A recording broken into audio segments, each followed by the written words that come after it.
Hello, everybody, and welcome back to another episode of We Bought a Mic, a podcast about the films of Mr. Denzel Washington. We are back with our series, Mic on Fire. Welcome. My name's Ernest. My name is Hunter. And I'm Drew. Sorry, Hunter Masala. Woof. Did we think about calling it like right? Mississippi Masala or something? That was one of the options, yeah. I'm glad we didn't go with it. And joining us today, very special, first-time guest. Please welcome for the first time, Jess. How you doing? Good. Thank you for having me, you guys. Coming to you from Zohran's New York, which we love. Son of the director of this awesome film. So, yeah, doing good. What a dream come true. Oh my gosh. I think watching this movie, well, I guess before watching this movie, I was asking myself, how could this possibly lead to Zohran? And then you watch it and you're like, well, of course this leads to Zohran. It can only lead to Zohran. All Masalas started there. The sexual energy of this movie led to the birth of Zohran. We'll get into it, but I mean, literally, like, this is how she found her mans was while working on this movie. Yeah. That's how Father Literally. Mamdani. Yeah. So New York can thank this movie. It's true. We owe everything to this movie, honestly. So this is directed by Mira Nair. Mama Mayor. Yeah, one of her first. Yeah. First narrative features. I think she was very Mm-hmm. active filmmaker, mostly shorts, mostly documentaries. I'm curious, Jess, I think you picked this movie pretty high up on the list when I sent it around. Tell us why you picked it. Tell us a little bit about your relationship to Denzel, if any. Was this more of a Denzel pick or more of just a good movie pick? Honestly, more of a good movie pick. I watched it last year for the first time. It came up amidst Zohran's mayoral race, and people were talking about it at work, and I was like, oh, I gotta check out this movie. I love that. I didn't even know Denzel was in it, and then I saw him, and I was like, wait, this is such a different vibe for Denzel. I love it. Mm-hmm. He's so, I guess he's mid-30s in this, but he looks so young, and he's gorgeous. And I also love to see Sarita Choudhury in this too, who I don't know if anyone else watched And Just Like That, the incredible Sex and the City show. Oh my God, yes. But she is from that show, which is how I knew her. So to see her when she's 20-something, I was like, oh my God. I just started Fallout, and she's in that. And I was like, what the fuck? Okay. She's in Fallout? Yep. She's like the big scary lady that they're trying to get this head to. In the other, yeah. Oh, man. I do not remember that show. looks the same. But yeah, she's also an After Yang. This was real Kogonada heads recognize her from. This is Sarita Choudhury's first movie ever. Yes. Wow. Which is crazy. Yeah, she just I think Mira Nair and her just both lived in New York, and she just homies. And she auditioned just for the fuck of it, and ended up having a 1,000,000-year successful career. Going up with Denzel, you could do worse than having your first film. Yeah, I know. Denzel's romantic. Imagine you're like, I auditioned for a movie and I got the part, Also, and then it's with Denzel. In the role where we'll talk about it. This might be the hottest that Denzel is in any movie. Baby. He is steamy. It's pretty crazy. It is honestly, he's so much hotter in this than he was even in the last Mo Better movie, Mo Better Blues that we did. I actually agree. Yeah, I think he's just radiating charisma. This movie weaponizes him being sexy a lot better than that one did. I feel like. I mean, this movie's a romance. It is. Is this the only romance that he does? Yeah. Unless you want to call Mo Better. Yeah. I mean, by name, it's romance. It also, though, is painting a way, way bigger cultural picture, geographically speaking, historically speaking. It has a big ensemble. It doesn't just focus on these two. It's I don't know. It's a really interesting movie. Yeah. I'm excited to talk about it. Arguably, the some of the political backdroppings of this movie are more interesting than the romance itself that you're seeing on screen at times. Whoa. Let's not go that far. No, I'm just saying it is I want to, every time that we are seeing the seeds of how this movie starts, which is in 1971 Uganda, every time that we're getting back there and the father of the Mina character, is it Roshan Seth? Is that who plays? I'm blanking on who the actor is who plays the father. But every time that we get those cutbacks, Roshan Seth. Yeah, he's incredible. Good. Awesome. No, I awesome love stuff. his story so much. Yeah, I mean, it's also a love story between him and country and his friend. Like it's really beautiful. There's so much going on in this. Yeah, just a ton to dig into. I think this one is really benefits to just read the quick synopsis up front. So I copied it. It's years after her Indian family was forced to flee their Uganda home, 20-something Mina finds herself co-operating a motel in the faraway land of Mississippi. Her passionate romance with charming black carpet cleaner Demetrius Denzel challenges the prejudices of their conservative families and exposes the rifts between the region's Indian and African American communities. It's a lot layered on. Yeah, exactly. I mean, Yeah. that's a better picture than just kind of calling it like a romance, because it's like a cultural examination.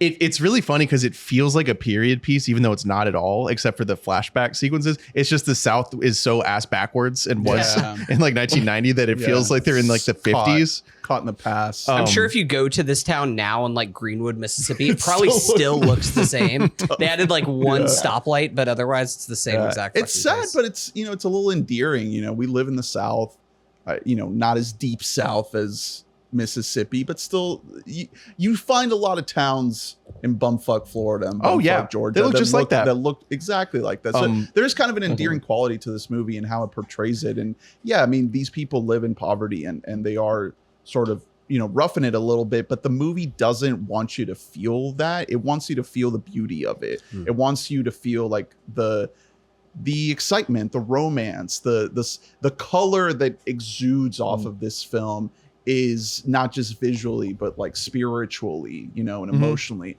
I was kind of blown away by this movie, guys. Is this the first time you guys all watched it? Yeah.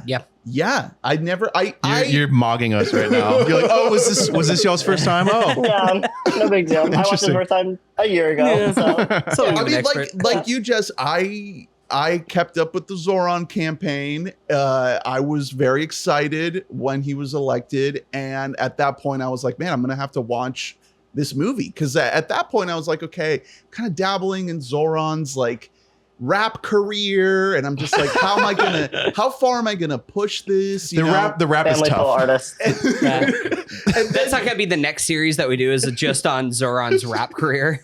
And then Denzel wins the bracket, and then like, okay, we're gonna have to do the Mira Nair movie. It's gonna have to happen. And now we're here, and like I don't know what I was expecting. I mean, I guess I knew the broad strokes of like this being a romance, right? And having some kind of like cultural angle to it, trying to be representative of, the Black Mississippi side and the Indian Ugandan side. But what this movie does and kind of bringing it all together, I've never quite seen before. I've never seen a movie like this before. And yeah, there's a bunch of nits we can pick and things we could throw at it, but like there is a beauty to this movie. There is a his name is Denzel Washington, buddy. This it exudes this energy that is just it was giving me like the tee-hee. I was tee-heeing watching this movie. I was like, ooh. It was great. It was great to experience. I'm so glad that we got a chance to watch it. And I'm so glad that you picked it, Jess. Jess, what noises were you making? When you made I'm giggling, I'm swinging my feet, that vibe. And then at the end, I'm crying. I really am. Like, the father story really is touching to me. Like, it makes me very emo. So, yeah.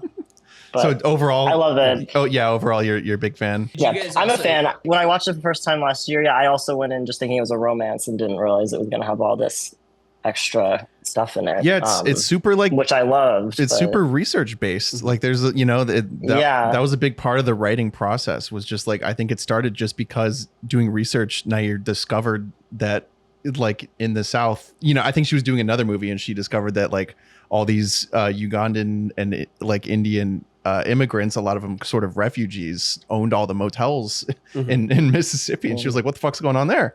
Well, but it makes sense. Like that is like such an immigrant kind of thing, is just where you find these random little pockets of like how you'll just be in like Tallahassee, Florida. It's like we have a vibrant Greek community of like just all the people that just settled in like Panhandle, Florida. And it's like, why? Like, why do they choose these little spots? You've made a find the- horrible mistake. Yeah. It's like- Is that why you're going to You can go Greece? anywhere Yeah, else. that's fine. Yeah. Well, but like even like there's a small town right outside of like South Georgia where I have some family, and there's a huge like Romanian population there. But it's just one of those like weird things where I guess a couple people start going there. They open up like a church or something like that, and then it just makes a community. You get that pipeline going to these small areas. Orlando has one of the more robust little Vietnams in America. Absolutely. Incredible restaurants. Yeah, and it's fucking awesome. Yeah. I used to live there. It was amazing. And similarly, the moment that I saw my culture Piggly Wiggly on screen, I clapped. I clapped. Jess, have you ever, as a New Yorker, There is representation. have you ever yeah. stepped foot inside of a Piggly Wiggly before? I'm actually trying to remember if I have. I don't think so. No, I mean I've been to Florida a handful of times, but I think I've evaded the Piggly Wiggly. I've never even been into one of those fucking things. Spend a lot of time Where- in Piggly Wigglies. Where in my day. where my Food Lion head's at. Now that place sucks. That place is nasty. Sometimes that's all they got, man. No, Come I know. on. I feel like Lion. it has to have shut down, right? The one in Tallahassee. It's got to be long gone. I see a lot of Food Lions in Virginia and North Carolina. Wow, it's They're still all there. over. I just assume it went the way of like Albertsons, and it was just like Yeah. gone. Jess, what do you got in? What are you, Brooklyn? Yeah, of course, gay person in Brooklyn. It's Target. shocking, I know. We got Target. Okay. We got Key Food. We got Stop Ooh, and Key- Shop. TJ's? Okay. Yes, of Yeah. course. Yeah, of yeah. course. Duane Reed. Dwan. Yes. Duane Reed. Duane. I don't think I've Around. ever said that word before. It's fucking Dwayne. Dwayne. Duane It's Duane Reed. Duane It's a Reed. fucking person's name. Duane Reed? Wait, I couldn't tell if you were making a joke. I'm so sorry. I think that was the first time I ever said that out Duane Reed. loud. Okay. Okay. I've always Duane seen Reed. it. Duane Reed. It's okay. That's It's okay. Hunter called it Mississippi Marsala before we started. Well, no, I was doing it with a southern accent. I was doing Mississippi Oh, God, off the Marsala. pod. Okay. That's okay. what I was doing God. before. It was a bit. You can't talk about what happens off mic. That's off true. mic, it doesn't count. So this is, I realized while watching it, like you just don't see a lot of like older indie quote unquote movies, period. This is obviously this had funding, but it's sort of independently acquired. So it's very low budget, compared to your typical movie that stood the test of time from like 1990, looks and feels absolutely nothing like this. So maybe we should give a little bit of context on like the pre-production. So Mira Nair had made one, like we mentioned, one feature before called Salam Bombay, 1988, which was nominated for the Oscar for Best Foreign Language Film. It had picked up a bunch of nominations throughout, like the BAFTA, Golden Globe. And so this is her follow-up, right? So she doesn't get the win, but she's already like a known entity in Hollywood to some extent, right? This is not a Hollywood movie, but it has enough sort of juice going. Yeah, she's a quantity. That it gets Ben Kingsley to sign on as the father. Ben drops out, movie loses funding.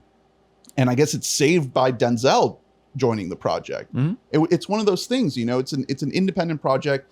And, this is the 90s, late 80s, but this still happens now where you maybe not to the extent of what it used to, but you could have your entire project fall apart if you don't have like a name attached Well, to especially it. when you're trying to tell a story that requires an ensemble cast of non-white people, Which they were apparently pushing her to not do. Yeah. That was one of the contingencies that they were trying to attach is you have to have a white cast. And she put her foot down, said absolutely not. What And even the- is that movie? That's like not the movie. It's if you just try and bring in a white cast. I would imagine they wanted the Denzel character to be a white guy. But the whole point of the movie is like I the know. nuances within races, And you get to know against his each other. family. That's the whole point. Yeah.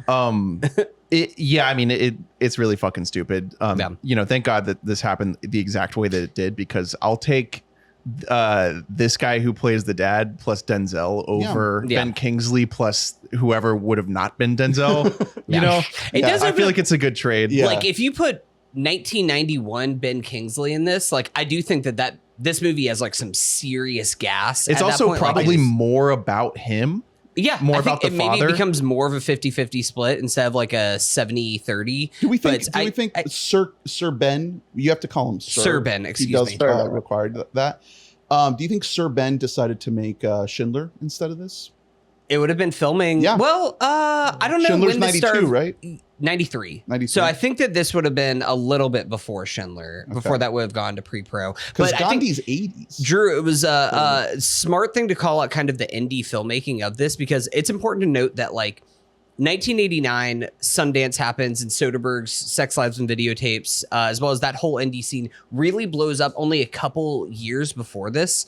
And after that, every studio was like, we need to open up an indie department. Like, we need to get our tentacles in this because this is getting some kind of, it's not like Sundance and Soderbergh and like that team like created the indie, but they popularized it in a way that like this movie, it only made like 7 mil or something like that in the box office, but it got in front of people in a new way. Part of that because of Denzel and him coming off of Glory and Mo Better Blues, but it's also because there was this newfound interest in the country for like seeing these stories that are not told by a traditional studio system. It's also for how like low budget it is and how specific of a story it is. It does have like a watchability to it. Like it has a broader appeal where like I could see a general audience liking this. I think this script and the execution are like proof positive that you don't need a white audience surrogate character in order to tell such a specific cultural story and have, a general American audience be able to understand it. Maybe that would help like, dum-dums, but without this movie, we would have never gotten Pixar's Elemental from a couple years ago, which actually Explains Elemental racism. taught me, that like sometimes you can come from different cultural backgrounds and you can actually find common ground. So Zohran Mamdani was born in 1991. no, so she is. Just to say. Nair is over in It all Uganda. starts- She's in Uganda researching this while her marriage is like kind of falling apart with this guy Mitch Epstein, no relation. Yeah. And It's like that SNL bit. Yes. What is it? Is that Mulaney? So when she's over there, she meets an Indian Ugandan guy named Mahmood Mamdani, and the rest is history. Wow. And he taught his son how to rap, and here we are. Do you think he So learned? beautiful. Unfortunately, this is also why Zohran was born in Kampala and cannot be president. God damn it! Yeah, that's a bummer. Yeah.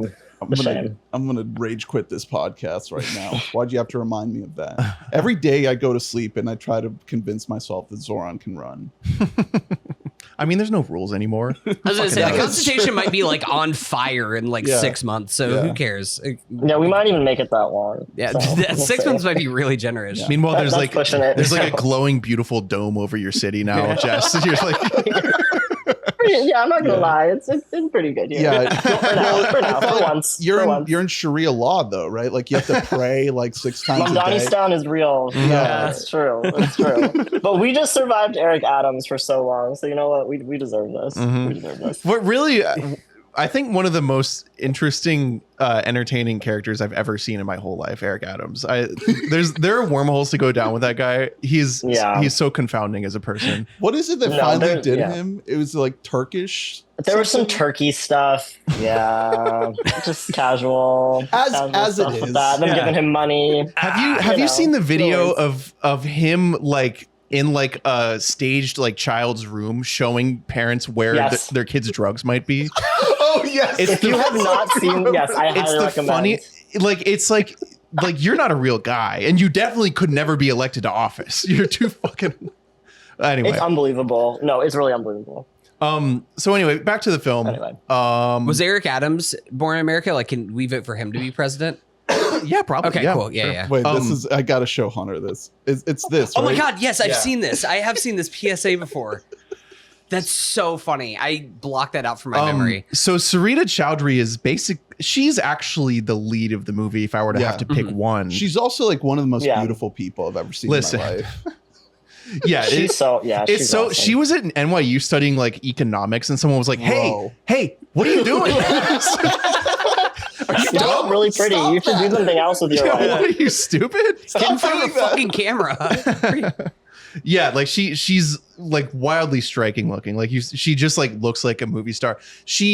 There are definitely moments in the movie where you can feel that it's maybe her first performance. But I think that it sort of plays into the character a good amount of the time. I don't think it works against her that much. It's just, you know, she's raw, and like there are benefits to that, and there are detriments. There are certain moments where it sticks out, and then others where it's like, wow, this is like a real human being just being put in a situation. Yeah, I'd say if anything, you feel it more in the third act whenever there's conflict, and it almost feels like there's a couple times where it feels like you're cutting into like mid argument, because it's like, I don't think that because they couldn't use it. I had that exact same thought. Like there are two multiple different times where it starts mid scene with her, and it's because they probably just couldn't. It just wasn't, and that's how it goes. viable. It's her first fucking movie. That's how it goes. It's fine. And she's opposite fucking Denzel. The most important thing is that you buy the romance, and that you 100% they have chemistry. Yeah. In a way that he did not have with anyone in Mo Better Blues except for Wesley Snipes. Like they work together well. And it's really important to this movie because, like I said, like we're telling such a bigger story that you actually don't spend a ton of time with just those two. Yeah. So when they're together, it has to be like pretty explosive for you to buy that like they give a shit about each other this much after like one day together. You know what I mean? It's very just like you feel like the instant spark. Unlike with fucking Harry Patel. Ooh. Loser. So is the implication that like that they're set up to marry each other, right? I mean, essentially, said the parents are trying That's to. what the family's hoping. Yeah, for. they're trying to arrange something. Obviously, like if she doesn't fuck with the guy, then like they're not going to force her. But Are they though? No, not her parents. Okay. You know, it happens, but no. Okay. You don't get that vibe from her parents. They just are really, really urging her, like, hey, this would be a good fucking idea. Because you get that scene with like all the aunties gossiping, and they're all trying to pounce on this guy to like marry their daughters, I guess. All the gossiping he's a shit rocks. hunk. What are you gonna say? Like, he's a hot dude. Now, like, I will say, Mina could not wait to get away from him. The moment that they go to the club, like See, that's like the second that they get she's like, "Oh my god, you're gonna take me out!" And then just like Denzel, like it's not even like directed in a way that's like a sexy scene. She just like immediately is like, "Hey, I'm gonna go slow dance with this other dude. And we're gonna get like really like grinding up on each other. Like that's cool, right?" Yeah, and he's like, "Hey, I'm leaving," and she's like, "What?" And she's like, "Okay, I'm just gonna stay here." What do you mean? Okay, I guess. I did wonder like how believable that little scene was of how close together they were dancing. Like they just met. Is this something that happens? Is this what it's like in Mississippi? Yes. I feel like there was a missing scene in there, maybe of there was a first dance that happened more. I don't know, but I know they go right for the slow dance in a way that immediately, is very yeah, sensual. And he's like very clearly trying to make his ex-girl jealous, who's like come back into town, but she's hot shit now, and she's hanging out with fucking Sylvester Artiste III. And this guy. And like I could have used more scenes with him. really. Oh, I mean, absolutely. Mina just doesn't give a fuck. Like she's like, yeah, sure, whatever. Like use me. She's for that. so unbothered. Yeah, she really is. She doesn't. She just does not give a shit at all. Yeah, she's like this. Like I'm fucking miserable. Like get me out of here, dude. So I wanted to add a couple other bits of context here. Hold on. Hunter is on the IMDb page for Ready Player One right now. No. What are you doing? Because I was going to IMDb and it just autofills something from IMDb. It pulled up Ready Player One. We got to find the guy who got on my laptop and started searching up Ready Player One's IMDb. We got to figure out that guy. Where are you at on Ready Player One? This is like 2 times in this podcast I have not already. seen it, you guys. This is like twice in 30 minutes. The Drew is coming at me. I know. I'm sorry. Adversarial on here. I'm sorry. It's good. It's good. Okay. It's a good movie. All right. I'm gonna stop. It's better now. than the fucking Bridge of Spies. I'll tell you that much. Whoa! See, that I did see, and that was a snooze fest. Sorry. Whoa! There we go. Yeah. What is happening right now? Yeah. There are You dozens of don't us. remember Dozens of us. So now you have to see Ready Player One. Jess. Yeah, and then you have to report back. And is it better? Does it pass the Bridge of Spies line? We'll see. Bar's low. Let's see. Yeah, I mean this is for the Film for Breakfast series, right? This is why this is happening. I think that it's actually coming out like this week as we're recording this episode. So what I was gonna say is, we're talking about how Mira Nair, okay, Mira Nair, how she was a documentarian, right? So she already has this mode of the heavy research, right? That's kind of what we're talking about here. This movie gets a sole screenplay credit, Suni Tara Porevala, Taraporevala. And Mira doesn't.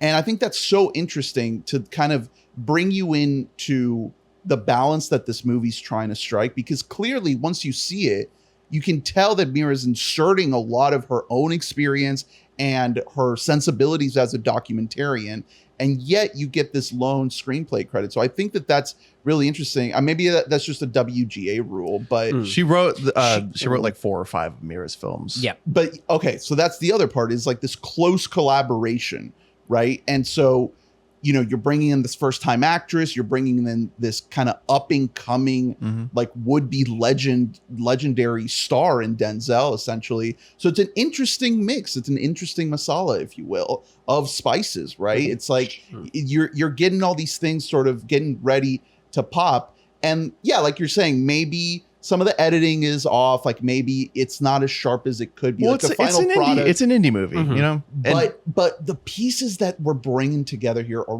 really interesting, very, very unique, very different.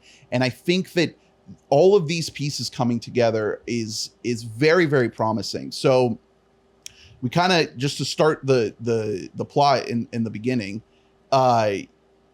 it's the flashback. We start with the introduction to Uganda, to the idea of this family having to leave because I guess there's like regime change or some sort of coup. There's like a militaristic sort of uprising going on, and the Indian families who were, you know, they've lived there for generations at this point, like were born there, are being kicked out. But the information, a lot of the information is withheld, and it's saved for much later in the movie, which is kind of a risky move because you're jumping into this part of the story that is not really what, you know, what's on the poster, what's being advertised is like the core plot. So you're kind of thinking, okay, what's going on here? Who is this guy? Oh, I guess these are her parents. You sort of start to unpeel things in a really interesting way. So I'm curious, we'll start with you, Jess. Like, what did you think of just this opening, essentially like pre-credits way of jumping into this story, the flashback? Yeah, I mean, I love the historical context. I had no idea about all of this at all. So that was just fascinating for me to learn about. And then once we get into more of the romance, it's interesting seeing the dad's kind of relationship with his home and how he feels kind of rejected by a certain community, and then how that bleeds into how he's reacting to Mina trying to be with someone not from their community. So I think that, you know, combination is really effective. I like coming in just with that, and then we're not sure exactly how it's all gonna connect, which is nice. And then you find out later. And it looks very different, right? Yeah, it's kind of got this golden kind of greenish hue to it. And and again, to their credit, and I guess arguably this is a benefit of it being like an indie movie that has, you know, enough budget, is that like when they're in Mississippi in the movie, they're shooting in Mississippi, and when they're in fucking Uganda, they're shooting over there, and it looks great. That's crazy. Like that, to be working on a budget like this and like really do all that. Apparently that is Mira's house, their family home. Oh, it looks like a lovely home, like looking over this valley. I think that's like that piece. Wherever I said like up at the top about that piece being just as interesting as the romance, it's just as like deep and rich of a like something that I want to dive into. And I think the movie kind of it keeps it kind of over here on the side as more the background. It starts with it. But it does start with it. That's and then you get these kind of teases back through the father character of like trying to reclaim that, and just this whole theme that resonates through the movie about like what is home. And like, where is your home, especially as an immigrant? Like, where do you belong to? I think that like, because I went down a little bit of a Wikipedia rabbit hole, like after seeing this movie specifically about like the uprising. And it's one of those things that happen where, you know, a person gets like launched into power with the spreading the message of like nationalism, and specifically in a place like Uganda, where you had so much of your culture ripped away from you through like slavery, through everything else. Then you could see why culture would all like radicalize and rally behind a leader who's just like, we want to like make this a country for black people, the black people that were like ripped away from this country. The other side of that is people like the Indian people who were brought here also as slaves to this world. They were brought there also British by Europeans. Goes back to the British. The fucking British again that like brought them there. But then whenever you just kind of get wrapped up in the lens, the tunnel vision of nationalism, sometimes you don't pay attention to the collateral damage that's going to happen around you. Yeah, it's I don't like that's a huge ingredient for why the movie is so good, and why I think you're able to overlook maybe like, you know, like the little hints of you know, a budget sneaking in, or of like a lack of polish. Is this is a like such a hyper specific story that the average person absolutely does not know.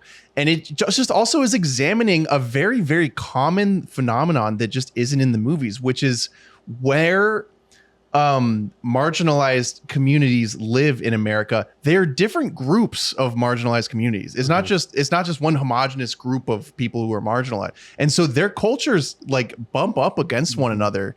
You know, Spike examines this like a decent amount, getting into you know, like something like Korean shop owners in like a Do the Right Thing, you know, Italian fighting pizza guys. Yeah. Okay. Yeah. Hey, they also. When are we going to make a movie about Italians being marginalized, huh? But like even within people in their own race, like there's a lot of like colorism that's happening. No, exactly. Like, in this movie. Like there's so much of that. Yeah, and you know, you were speaking toward like the aunties gossiping. That's a really great storytelling device. Later on, there's a montage of people of all races in this town like talking on the phone, and I think that's easily one of the best little sequences in the movie. Is that scene how they find out that they went to the beach?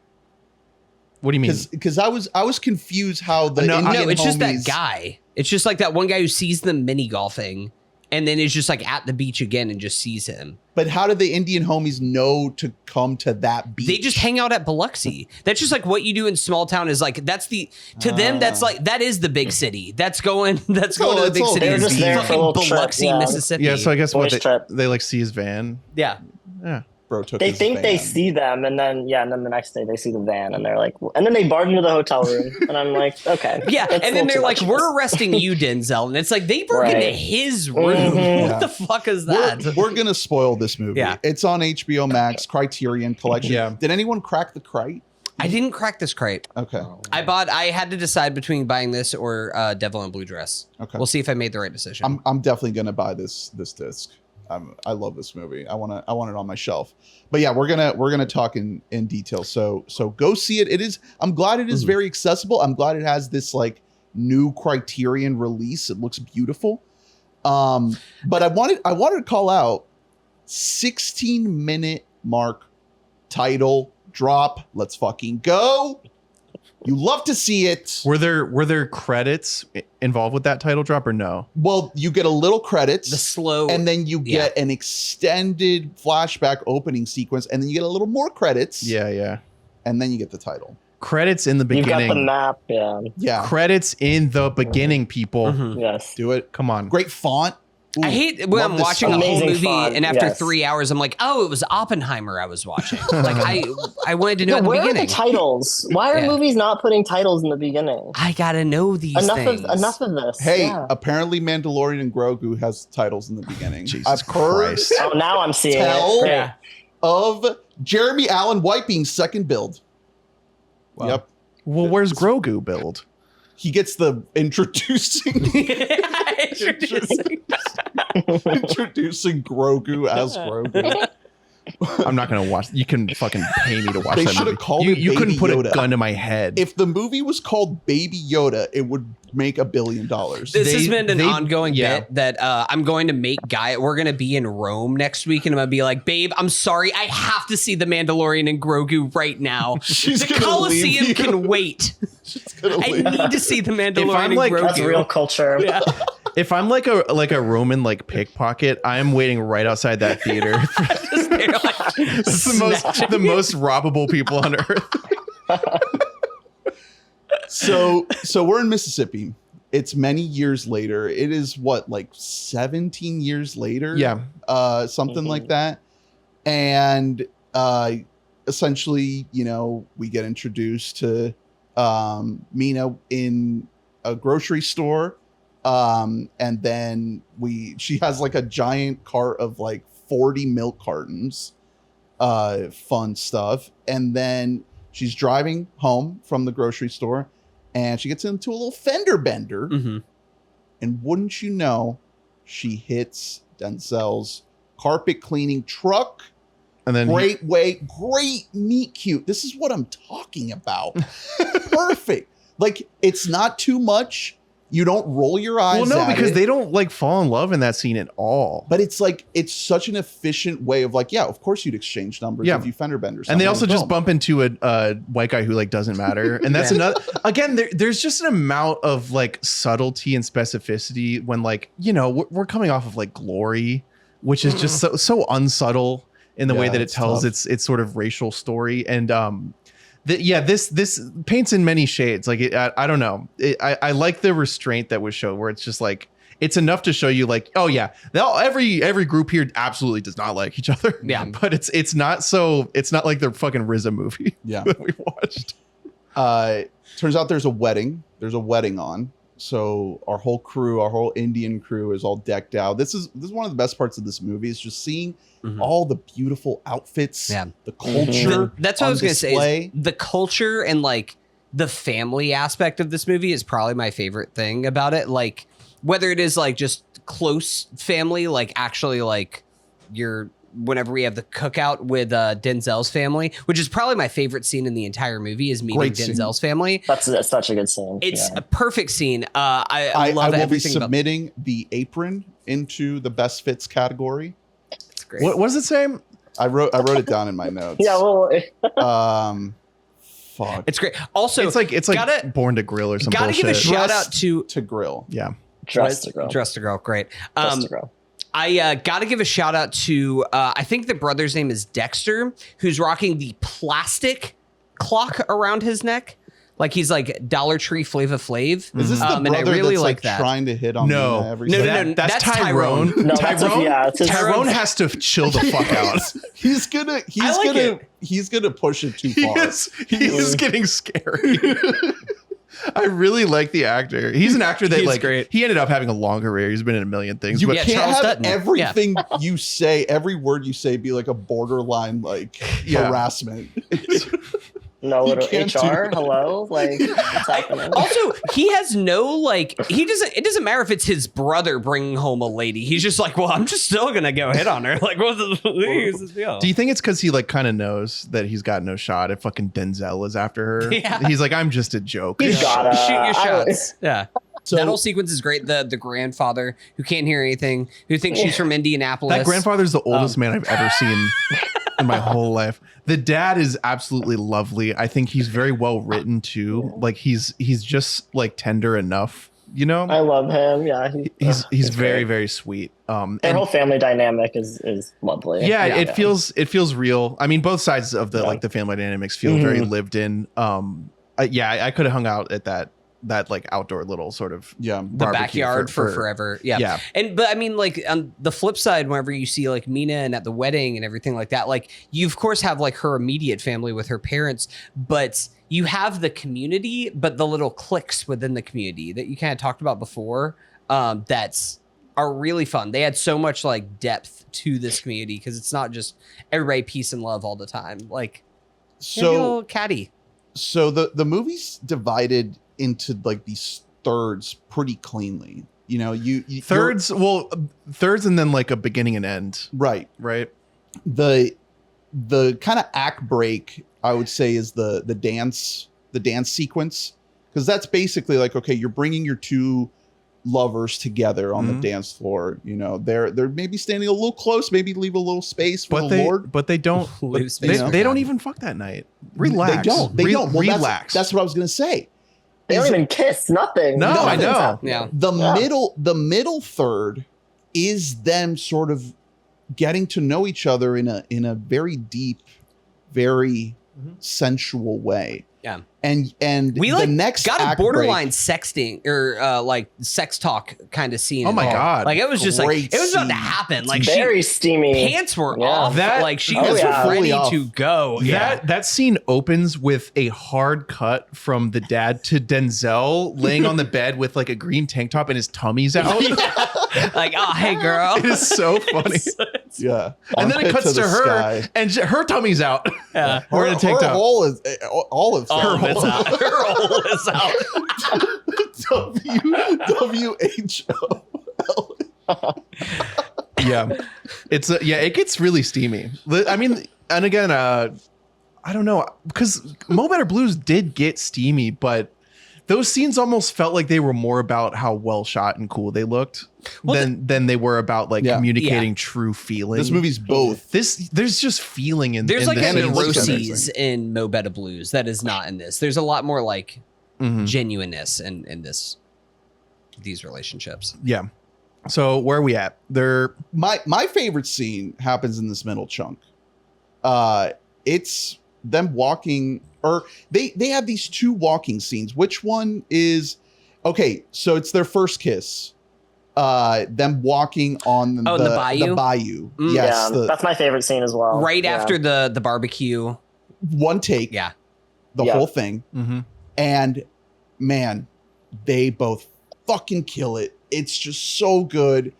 Perfect execution. The wind up, the build up to the actual kiss, the fact that he like asks to do it and it's just the right amount of corny. Yeah. Oh my God. Jess, what do you love about this scene? No, I love that. You can feel the butterflies. It's like tangible. Like he starts with looking at her rings. I was like, okay, I see what you're doing. You're trying to, maybe hold her hand, get a little closer or whatever. But yeah, the fact that it's just one take and it's just slowly pushing it on them, and you can just feel the tension. It's so good. It's so good. And the kiss itself is great. I mean, and then he goes, yes. You mind if I kiss you one more time? Yeah, one more time. Woo!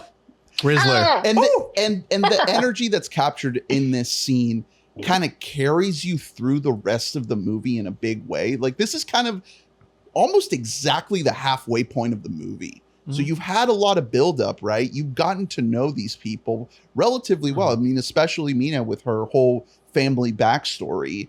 And now you have like what you came here for. You have this romance really setting off. And on top of that, the movie looks amazing. You have this cast of characters. It's all beautiful faces that you've never seen before. It's in this setting of this, Mississippi Bayou that you've never seen before, captured in this way. It's like all these fireworks are going off of something you've never quite seen before. And yeah, I think what you were saying earlier about once the movie starts to introduce some conflict, that's like when you get into a little bit of trouble there. It's just there's more before of this energy. But before you get there, you have like a solid 25 minutes of just these vibes. Yeah. Wow, these people are really falling in love right now. You're right. And and the movie does not work at all unless those 20 minutes are like solid gold. And they're absolutely like, they make you buy that like this relationship matters, because what we end up getting is just kind of a Romeo and Juliet thing of just like the families don't like it, but they want to run away together. It becomes a story we've heard before, and it's just an interestingly structured movie because that happens so much later than you would think it would. I think that like also one thing to give the movie some credit is there's comedic moments in here, but I would not call this a rom-com. Like this is a romance, and with some like funny scenes and stuff. The incredible like side plot that we have here of a dude just trying to consummate his marriage, and he just can't have sex with his newly betrothed wife. She just keeps falling asleep. Like there's funny little bits in here. You mentioned kind of the cutting to all of like the aunties on the phone and everything like that, but I think that is much more difficult to do what this movie is trying to do, which is trying to play things more seriously than just taking a cop out and having the Tyrone character be like the third build guy who's in like every scene. It's a very different movie. No, he's not third build. I could watch Tyrone Tyrone in every love scene with them, like trying to get with her. As they're like making love. When they're naked in the bed, he's just like, let me squeeze him. I mean, he's on a third phone, like with his belly out. Just cock out. Just like hanging dong. No, but like instead of having like real comedy, you have the dad character who's just like getting these. We're learning more about his time in Uganda and like why he was forced to leave. You learn more about the is it Okello? Is that the dictator? Yeah. No. That's like the pseudo uncle. His like friend yeah. who was right there, like kind of their relationship, growing up together since they were boys, and then being told one day like you don't have a home here anymore. I'd bet you anything that if this movie has Ben Kingsley, we get like probably 2 more scenes that are about the dad. Yeah, probably because it's like over 2 hours. Yeah, well, I mean that's the other thing we're bumping up against is there's just so much going on here, and like at the end of the day, this is like an indie romance dramedy situation, and it's just under 2 hours. Yeah, exactly. And so you know how long would any financier really allow this movie to be? What? You laughing because financier and there's an Epstein involved? Relax. That was a job before he did it. Make the joke. Just made it for me. Yeah, so I like just like logistically speaking, I don't think it would have been allowed to be any longer than it was. And so I think what we get is like a sweet and tidy little movie, even if I did just find myself wanting to like learn more and spend more time with everyone. Which I think is probably by design, right? Like she wants you to look at this in a documentary without it being a documentary, without even being close to a documentary. It's like she's almost subconsciously inserting that intention into the movie, or maybe not so subconsciously.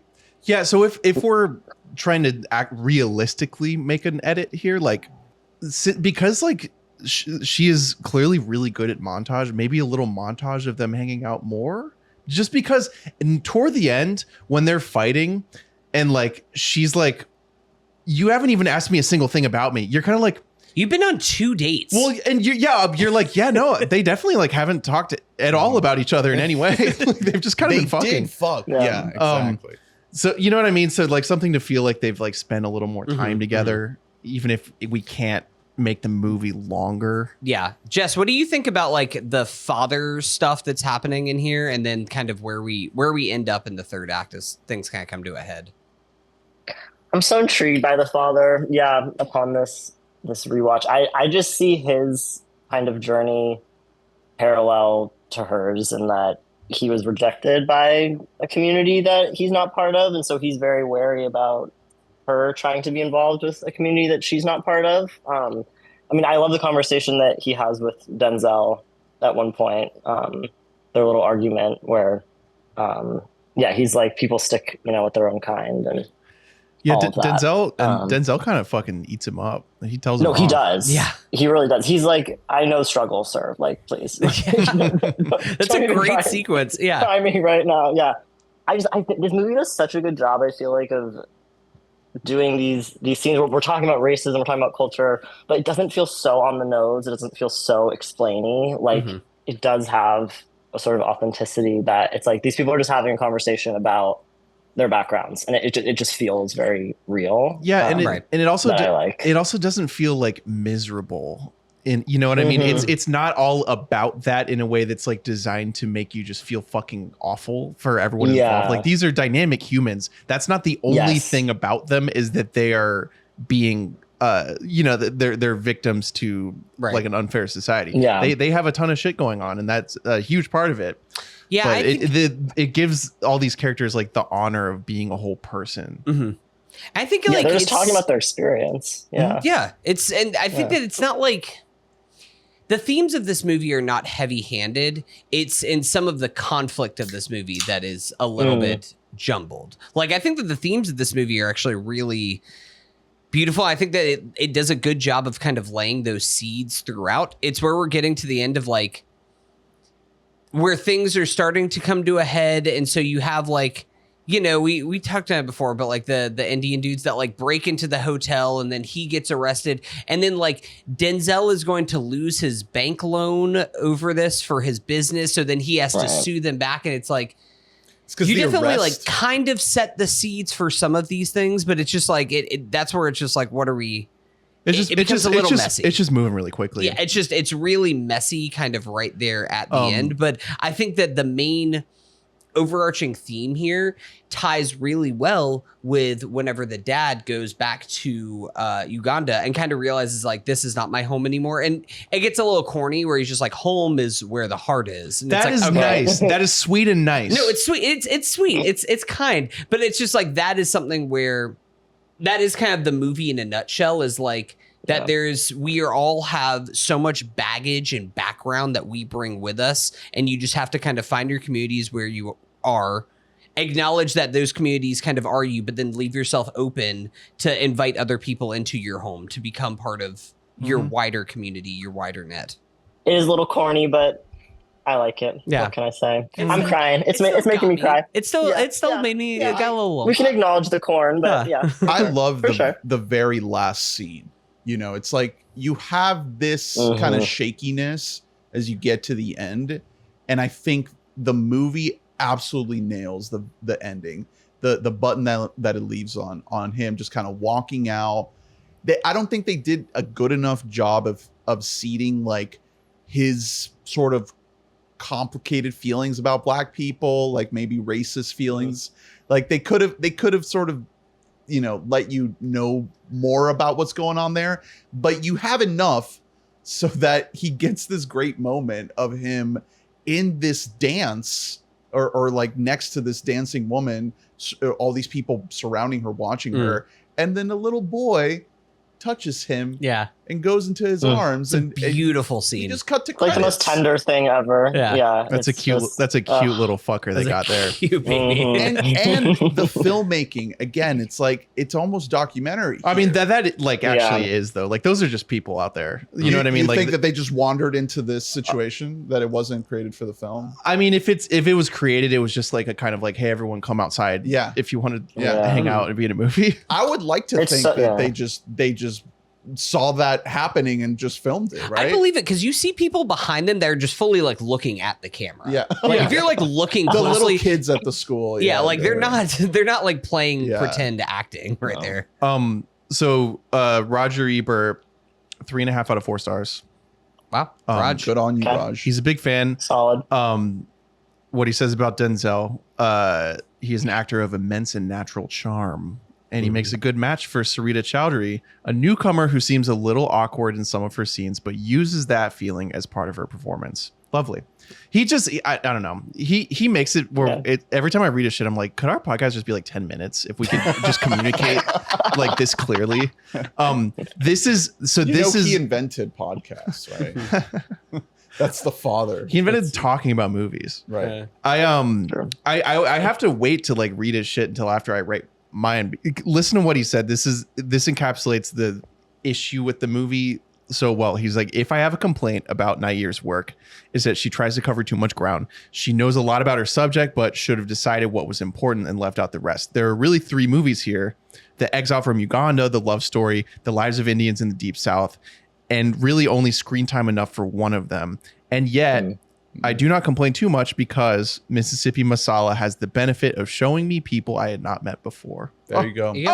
Oh, There you go, Raj. That is That's exactly it. I think that's a really underutilized like weapon for, I don't know. I wish that people would consider this when like, you know, greenlighting stories about different cultures is an advantage. If the entirety of it is new to the audience, then you are getting so wrapped up in learning and experiencing new things that like a lot of things fall to the side. Yeah. You know, Well, it's because it's something that's new, but there's universality in every culture of like something like romance that fucking breaks through no matter what color your skin is. Oh, yeah. Like there's all these kind of themes that can go through, but you're coming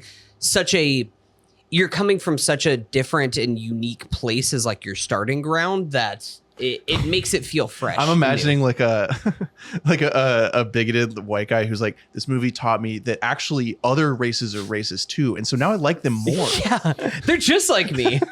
I bet they say those slurs too. It's true. That though. is kind of what the movie is about. Yeah, though. man. Yeah. And there's that scene where you know they're talking about like whether or not there's going to be a lawsuit, and then the dude's like, "Oh, we gotta divided we stand, united we stand, divided we fall. You know, we got to band together." Like that is kind of one of the themes, the through lines is is there a way for these sort of marginalized groups to find this common ground together? I'd love to see it. For like, and I've been the biggest thing kind of in this closing act of this movie, and part of me almost thinks that maybe it's better that we didn't go down this path, is we don't end in a place where like the Indian cultures and the black cultures are sitting there holding hands. Which that's good that you're not having like that. They're still running away together. But like maybe it's, and I'm not trying to like write more into this movie that, as we kind of have already discussed, is a little bit over stuff. He does hold that baby's hand. He does hold that baby's hand. But like, I feel like almost another missing piece in this movie is like, hey, white people both look at you kind of the same. Like maybe like marginalized people should come together more often. Denzel kind of says that when he's telling off the dad. He's like, listen, man, like you're like 2 shades away from me. Like, yeah, like there's a little bit of that where I'm like, this is also, I mean, not to insert a 4th movie into this movie, but that's another kind of theme that I feel like is like very ripe in this world, is like, especially in the Deep South. I want to say in the 1990s, but it's in the Deep South now too. Let's be honest, is like, for the most part, if you don't look a certain shade of white, then you are looked sideways. Yeah, no, absolutely. And I think, given how much is going on, I like the idea that it doesn't try to tie up the boat too neatly. Like, because we know enough about her parents to know that they definitely like have their cultural ways, but they're not bad people. They want what's best for their daughter. And, there's racial stuff going on, absolutely involved with that. Demetrius's parents are delightful, and they're actually a lot more sort of open-minded than a lot of the other younger people in his orbit. What's his dad and his aunt? Yeah. We learned that his mom has passed away tragically. Yeah, but when I don't know, like when he calls his dad's like, all right, take the truck, whatever. Like, it's all good, brother. And I don't know, I like the idea that like, we know that they are going to have to run off together in order to make this work, but they are going to be able to come back. I think that's sort of a sweet place to leave it. Yeah. They give the dad character this weird wig in the flashbacks that makes him look like David Schwimmer. What do you think I'm right, Jess? Hold up. Is that, do you agree with me? No, they have a similar kind of face shape. Yeah. It's the wig. I can see that. It's the wig. It's the wig. Let me see if I can pull up a little screen cap here. Doesn't that look like David Schwimmer a little bit? I can kind of see it. Yeah. It's the hair. I will say, you're like the most like keen eye spotter of wigs of any person I've ever met in my life. So I've trained myself very astutely. It is a muscle you have to work. Yeah. It almost kind of seems like a curse in some ways. Are you a wig person, Jess? Do you try to clock wigs? Sadly, as a gay person, yes, it's happening. It's happening too often. You watch a movie like Blackberry, and the whole third act, you're just like fucking staring at Jay Baruchel's head because you're like, what the fuck is that thing? You love to see a good looking wig. Terrible. Though. Yes, we love a good wig. We love a good wig. It's just rare. Ryan Gosling in Project Hail Mary, the long hair. That's an amazing wig. Man. And I think the you guys beard. know Trixie and Katya, the drag queens? Yes. Yeah. Yeah. Katya loves to wear a unit, as she calls it, which is a wig, and every time she's got a different kind of little unit going on. So I recommend looking that wig up. Okay. I need to learn my drag queens from my wife. My wife is all the way in on the RuPaul, or at least she was. I don't think she has time anymore, but I think her knowledge, she has left room in her brain for all of this stuff from what Jess, she picked have up. you seen any other Mira Nair movies? I was checking because I was like, oh, maybe I have. I have seen Queen of Hatway. That one. That's the Lupita? Yes. I remember, I watched that when it was released because I love Lupita. But no, I haven't seen any other. I mean, I think so. I don't remember it a ton. It was like a while ago. But I think I liked it. Probably not better than Mississippi. No, I don't think. Yeah, unfortunately, no. But I do want to watch. Yeah, I mean, I want to watch Monsoon Wedding. I've heard great things. Yeah, about that one's sort of a big. That's another deal. big one. Yeah, very popular. New York, I well. Love You. Another one. Is that like a James Murphy biopic? No, You're bringing me down. I will say, This is a side tangent. I was having dinner with some coworkers before I came here, and they played, I'm not exaggerating, 6 LCD sound system songs while I was in Wolfgang Puck at Disney Springs. And I was like, Someone's there's definitely on the aux. some homie in the kitchen right now is just blasting LCD sound system for the restaurant. Talk about meet me in the bathroom, am I right? The cast, You know, I have seen Amelia whenever I was a kid.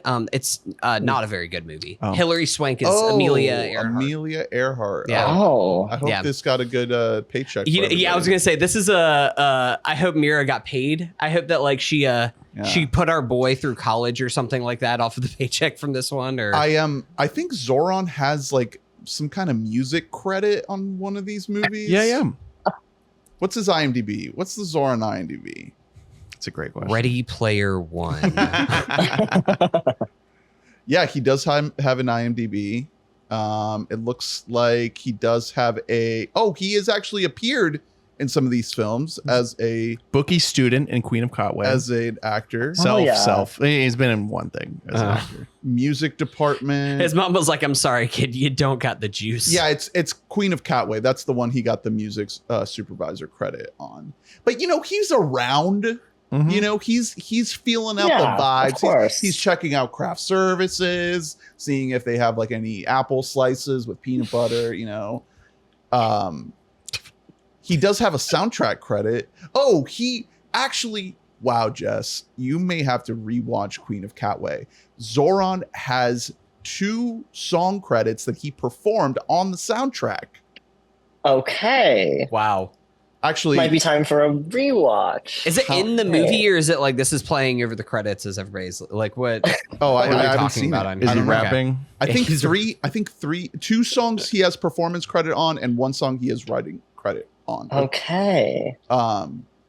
Number 1 Spice, Malu Anjalan, and Kanda parentheses Chap Chap by Zohran Mamdani. Wow. I gotta Okay. check this out. Queen of Cotway pod win. What is that? The Lupita series? Oh, I wish. I Isn't wish, she in the yeah. Odyssey? Isn't she? That's another thing that's going on Twitter at the moment, by the way. That she may not be in the Odyssey? No, that just people are like the Nazis are upset Oh. because they're racist and for no other reason. They're like, there was someone tweeted Black people weren't around in the old times. one of the funnier tweets I've ever seen. Just because like people are just generally mad that they're like, even that there are women in this, people are upset. And someone tweeted like, I hope that the Greek government sues the shit out of Christopher Nolan. Yeah, I saw that. Like for what?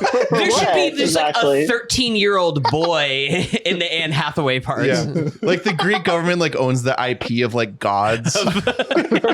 They own Homer's IP. That's really It's funny. crazy. Why aren't they Great speaking shit. Greek? Everyone should be speaking ancient Greek. Yeah. Do you know how to say "let's go" in Greek? Yeah, in ancient Greek. Okay, so categories. We like to round out these Denzel episodes with some categories. First category, favorite scene. I think Jess and I already revealed ours. Would you say anything? Any other runner-ups, Jess, other than the big ol' first kiss by the bayou?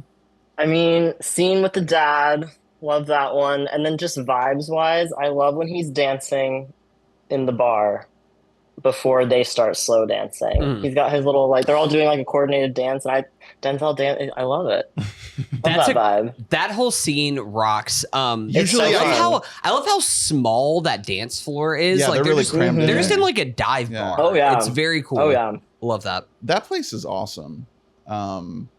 The vibes in there are just like off the charts. It reminds me of the Steve McQueen thing he did a few years back. Remember? Mangrove? Oh, Lovers Rock. Lovers Rock. Yeah, That's yeah, yeah. Mangrove is the first one. That's right. Just people real fucking close together, Mhm, dancing mhm. it up. What are you guys' favorite scenes? I mentioned it. It's the scene that immediately precedes the first kiss, which is them at the backyard barbecue. Nice. I love the family, just that you're getting that. It's one of those like perfectly written scenes where in 4 minutes, you understand every person in the family and like what their dynamic is with each other, which is always like such a beautiful thing whenever you see that. It's like the writing, the direction, and the performances all kind of coming together. Are we sure he was actually grilling those meats? I think he was. Well, I didn't see a big green egg out there. Those look like prop meats. Any sweet baby rays to smoke those meats. I want to see a flame. Give me like Jesus. You need to like. You don't hit know how that to grill thing. meats, buddy. Nah. You love to char yourself a wiener. That was a cold grill. I'm telling you. Denzel didn't earn that apron, is what you're saying. Probably was a cold grill. Listen, they For safety they don't- issues. and they Do you think they can afford to have like a fire? going. Yeah, like have like a fire marshal on deck that day. Like They couldn't afford it. There were a few sequences where I like selfishly, especially with like the larger Indian family ensemble, where I was like, I would kill for like one of those classic Spielberg like, you know, sort of like wide shot where it's just like 3 minutes and it's just everyone in the room is saying one thing. But then I was like, oh yeah, that like requires The like best director. yeah, well, it also requires like a day, you know, just to get like a minute of film and like a shitload of coverage, Yeah. you know, like of shots aside from that. So, you know, you can't get it all. There are a couple scenes like that in Close Encounters that I just can't get out of my head, you know? I mean, bro. well, That's like one of the best movies ever made. The Leopard Lounge is the name of the club, by Okay. the way. So should we take like a pod pilgrimage over to the Leopard? I would love Lounge. to. The vibes look awesome. Harry Patel could not handle it, but Yeah. that's Yeah, okay. My to boy. leave. He Who do we- couldn't even drink He a had to go. beer. He had to go immediately. Yeah, what do we think happened to our boy Harry Patel? He went and married a fucking boring ass. Yeah, one of the cousins. Yeah, one of the ones who like comes from money or is like Yeah. lighter skinned. You think or he's whatever. also just like sexually frustrated, just like with this? He does not fuck. I'll tell you that. Harry Patel. Other favorite scenes. I think the hanging out by the beach is. They get these two great walks. They get the bayou and then they get the beach walk. Yeah. Both of those are shot so gorgeously. The use of light is Yeah, phenomenal. super like great yellows. Every time they're outside, there's so much sun coming in. This movie looks better than like anything in the past. Like, yeah, it's so stunning. It really does. It's so gorgeously shot. It's when things get more technical. There are a couple shots that like look staged in a way that like doesn't benefit the shot almost. And then I mean, this is an indie movie from like the early 90s, so there are definitely a couple scenes where like the audio is absolutely chopped. Like Yeah. you know, where like you're like, what was that? What'd you say? Yeah, put on like go back 15 seconds, put on subtitles kind of thing. Oh, guess what? Yeah. You know, if you have any experience recording video modern day, audio is the hardest Yeah. part.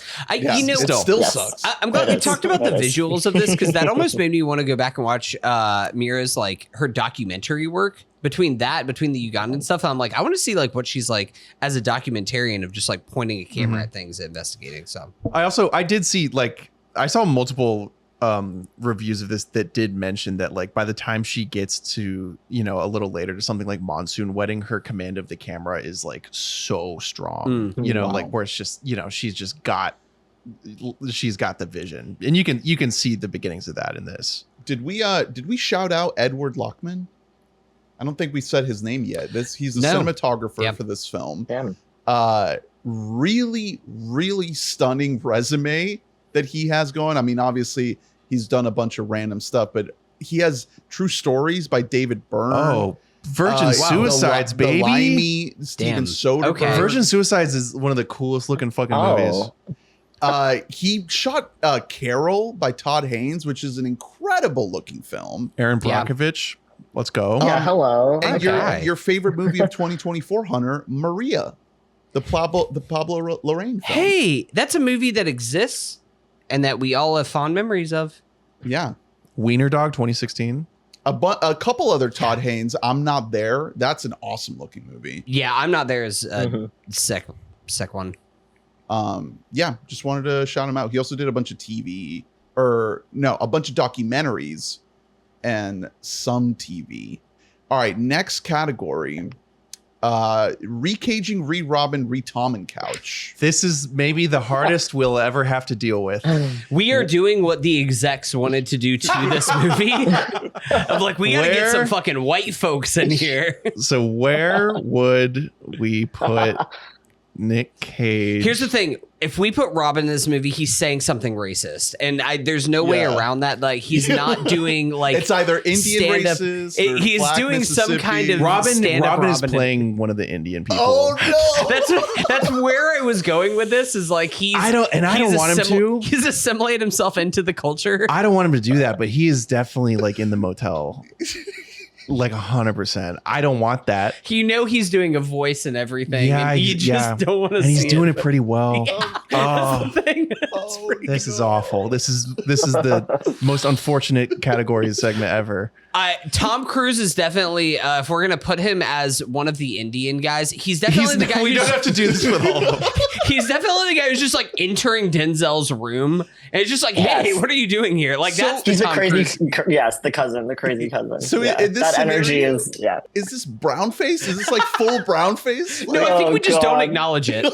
We just don't talk about it. Because Robin has done that in Old Dogs. That's what I'm saying. do Is like full brown. he's dipped his toes in that world.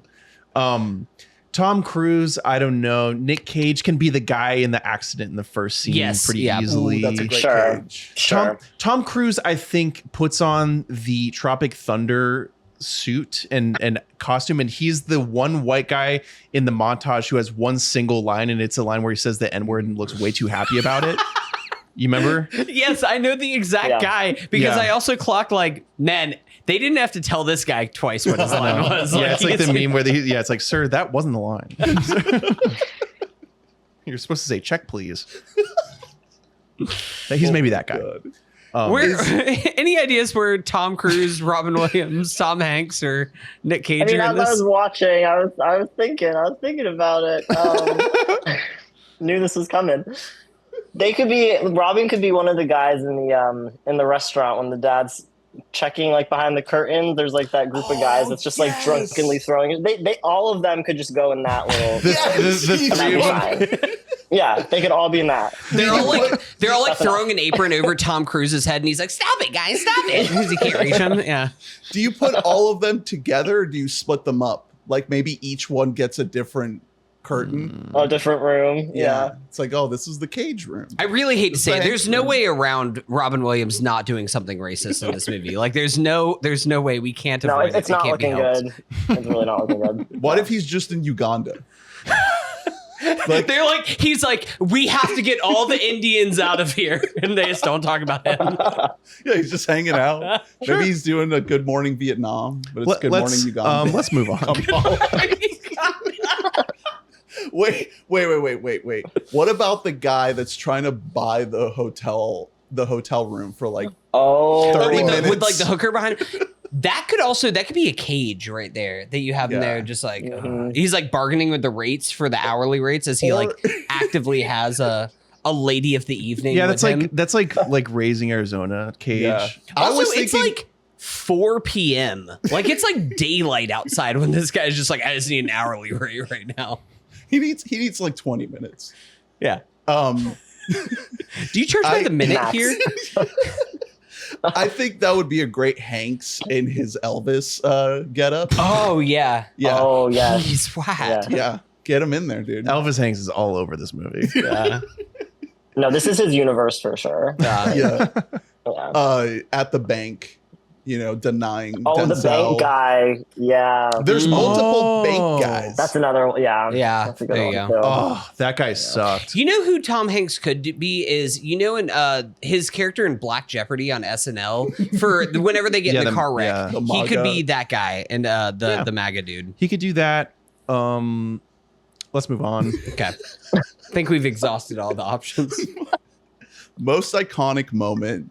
Unfortunately, like this isn't a super known movie. I wonder how many of these we're gonna have in this series. Like, I think when we started planning the series, like it looked like we were gonna have it looks like a lot of these movies are going to be finds, right? Like obviously there are big movies further down the road, but maybe in this 90s stretch, it's going to be a lot of kind of underseen movies. So, you know, to me, I gotta put like anything with our two leads like smooching. Well, I was gonna say the one thing that I knew about this movie is the shot of them on the beach together with the sunset. Like that is like that shot that's on the poster, and like that was kind of the thing. Even like I feel like I'd seen part of that clip before. Like I don't know if it was in some kind of class or what it was that like I recognized that moment. So if we're gonna pick something that's most iconic, you saw that clip on Fox News when they were talking about how Zohran's like a nepo baby somehow because his mom made the indie films. Most iconic moment is the birth of Zohran Mamdani and his honestly, election. yeah. His I think election say that. that's the most iconic moment. To mayor of New York. Yes. What was happening behind the camera? Yeah, the unholy conception, the betrayal of Richard Epstein or whatever his name is. Mitch. I think it's Mitch. Yeah, something like that. Hey man, I mean, another L's for the whites. It just so far so good.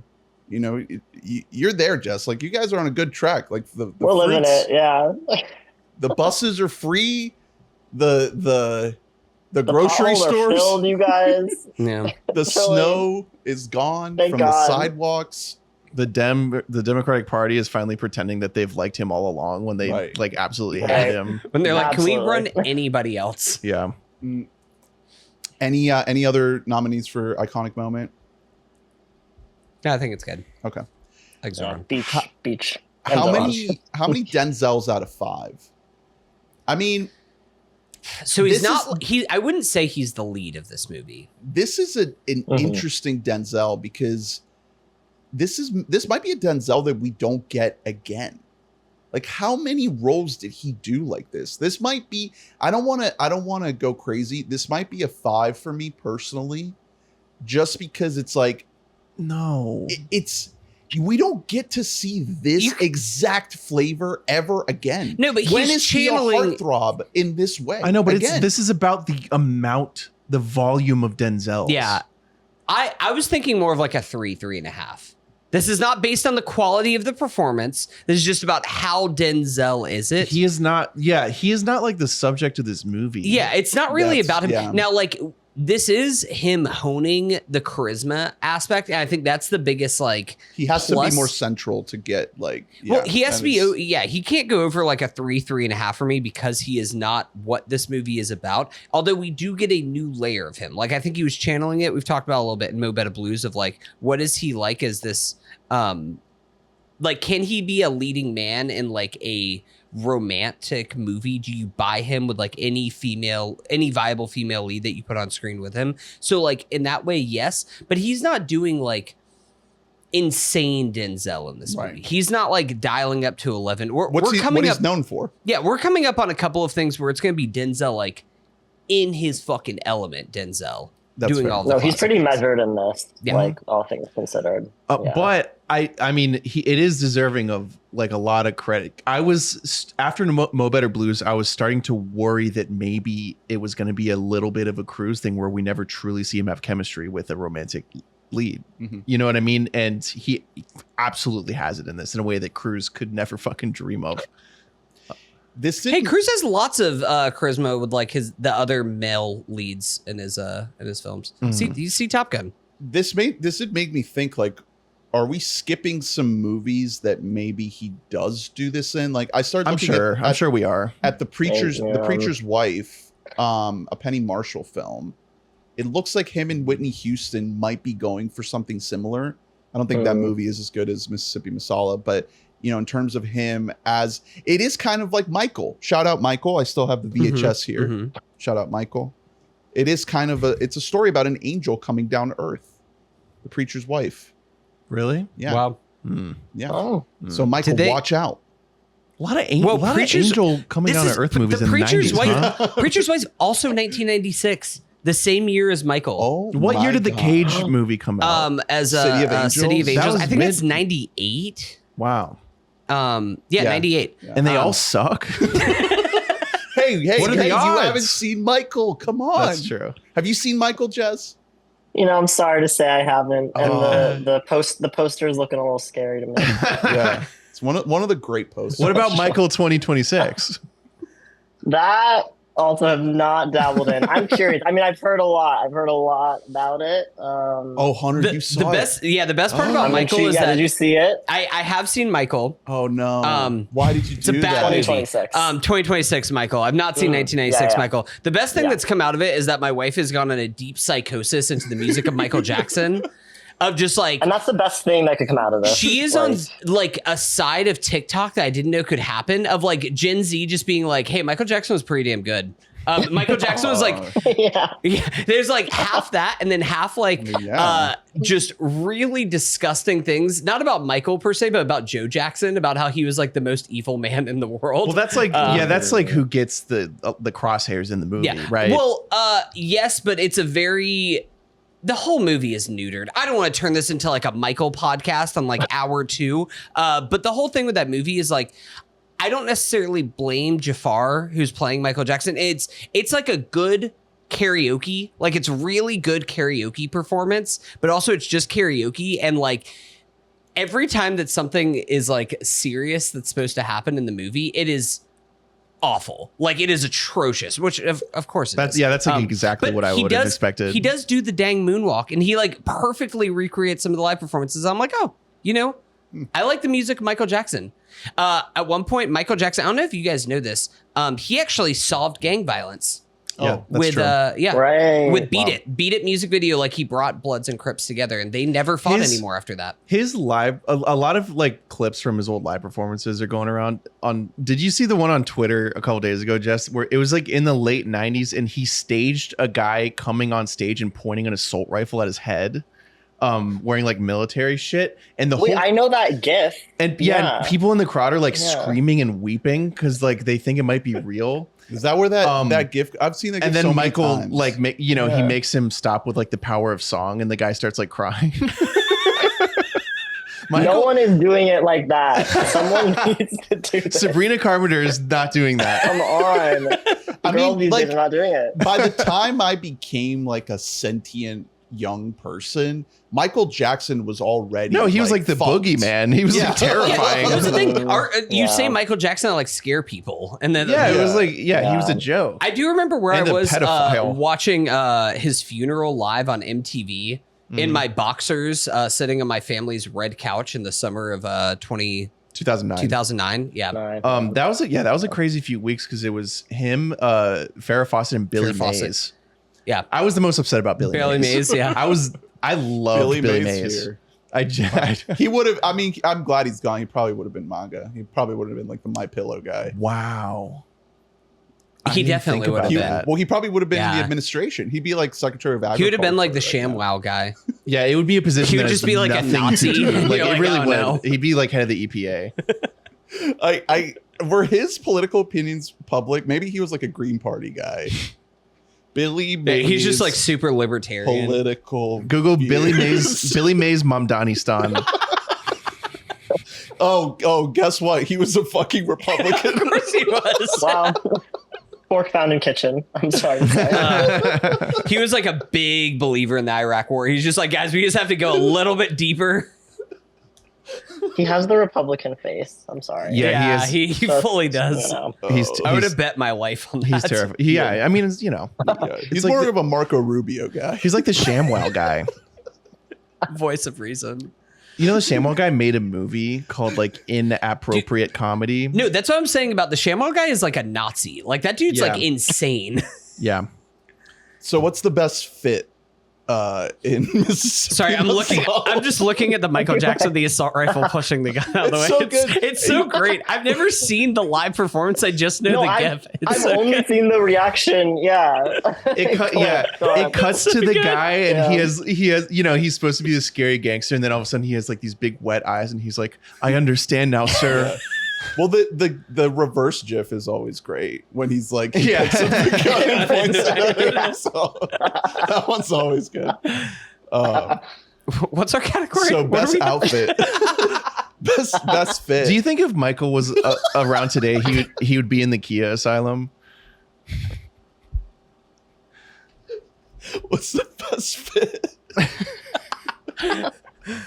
Wait, what for what? The best outfit in the movie. And Michael, obviously. Oh, was of course it's probably the red leather jacket. Like I gotta Thriller say, yeah. So I will nominate when he is trying to talk to her at the desk at the motel, and he has that hat on. He's trying to hide the his trucker face. That's your No, pick? it's like Is it- crazy colorful. It's like striped, vertically striped, Yeah, and they're all striped. crazy colors. Oh, So- And then his, he is- his shirt is also very striped and colorful. Yeah, In a yeah. way The that, whole like- outfit is great. That's a cool one. the brother has a great fit in the The little brother. the little in brother picnic. Dexter in the picnic scene. I It's mean, if zoomed we're in on the header. opening, yeah, you I can was, it's any fit. yeah, I was just focusing on Denzel.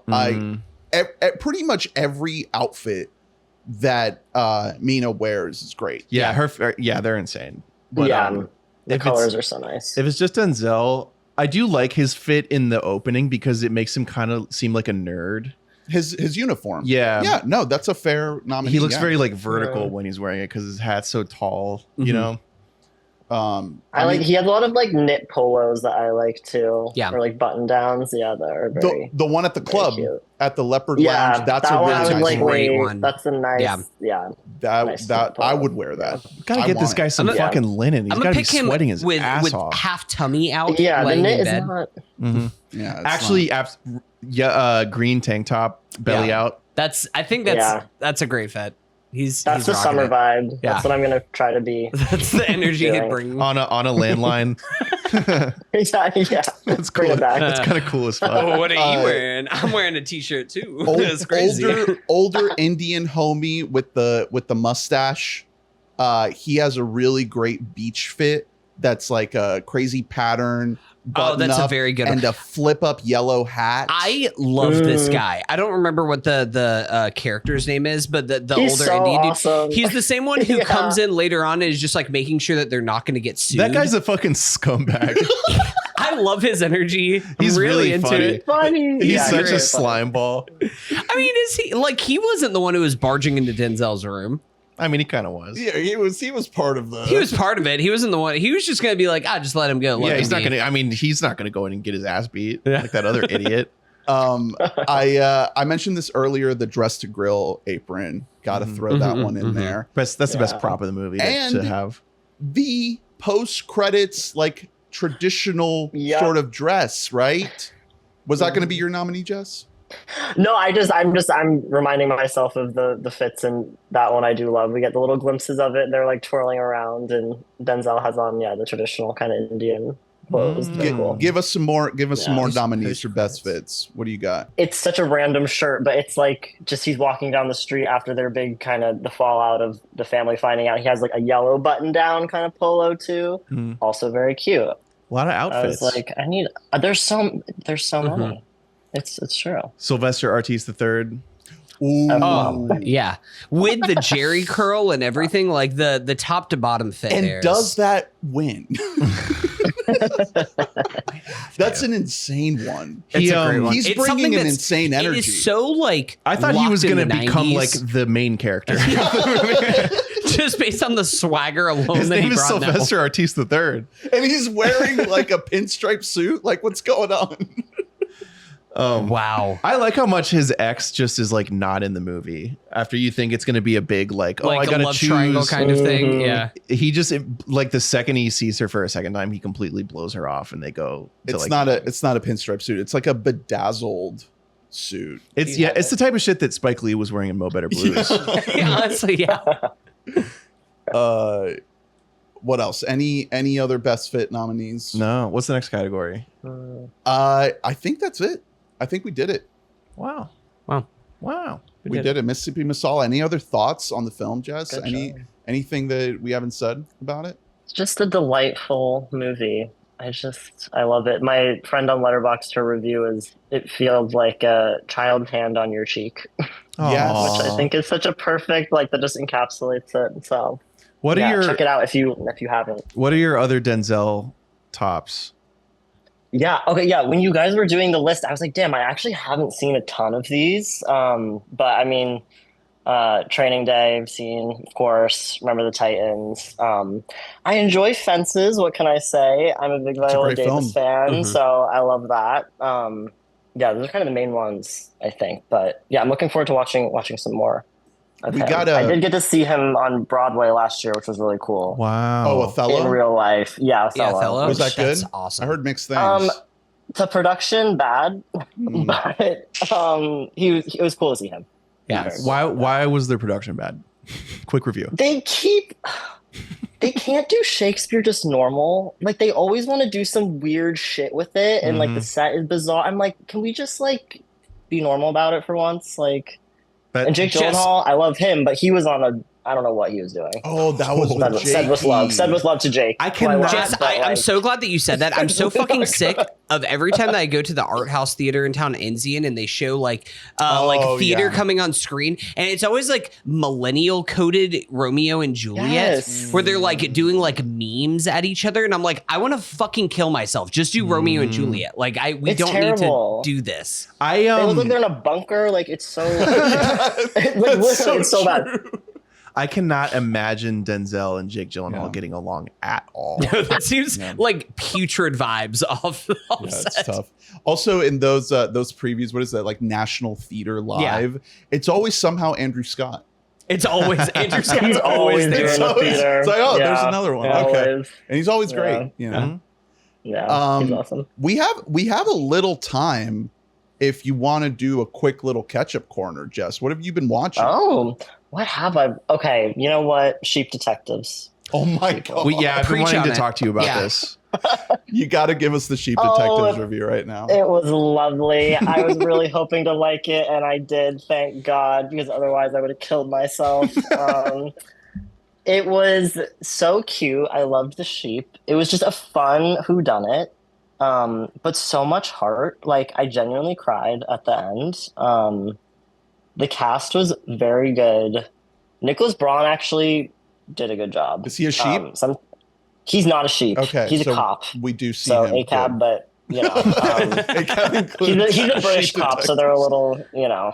They're not he was racist good. over there? Yeah, I think So- it's I know, counts, right? Yeah, there's actually no problems in this little English town, wherever the fuck they are. Are the sheep like actually a part of the police force? or No, are they? you fucking Oh, no, no, idiots. no. Have you seen the trailer? the sheep would never join the police. Their No. shepherd, who they love, has died, and Yeah, the humans Hugh are trying to Jackman. solve it. But the sheep are low-key also like outside trying to solve it Yeah. too, and Okay. they understand what the people are Okay. saying. Yeah. So they're Yeah. not like They're like a enlisted. neighborhood watch kind of Okay. situation. They're taking justice into their own hands. Okay. The shepherd reads them detective novels. So before he dies, like that's like their thing. Wow. Okay. So then the sheep are like, wait, we can solve this because we That's know how awesome. these things go. That is awesome. It's like genuinely, it's an awesome movie. This- like I really. So it I plays really into all recommend the tropes then. Yeah, well, and Yes. it's like, and this is also like I That's would say so cool. the most signature facet of like British exported television in the last 30 years is like small town detective stories. Like that's like all.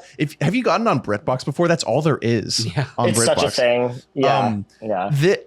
Because someone, it may have even been me, I posted like the poster for this in like the Brain Rot channel in our Discord because I thought it looked so unbelievably dumb. And then I was in the movies and I saw the trailer and I was like, this looks good. What if it's good? This Yeah. looks like really well made. No, it's actually such a genius idea. I think it's based on a children's book Yeah. or something. And it's Sheep Detective's Best Picture. It's co-written by Craig Mazin. Are we Yeah. starting? Yeah, By yeah, Craig yeah. Mazin. It's by the guy. Yeah. It's by the sick, twisted mind behind Minions: Rise of Gru.